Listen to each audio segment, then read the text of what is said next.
How to help your child when they're bullied. Introduction.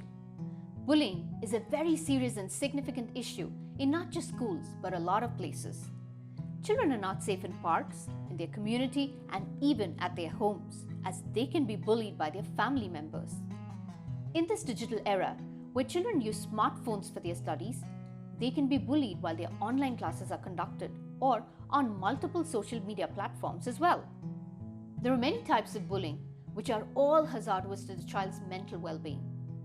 Bullying can affect their growth and can even harm their physical health. The children who bully others also need to be counseled, as they might have suffered the same in the past. What should you do if you get to know that your child is being bullied? This is a question that many parents are struggling to find an answer to.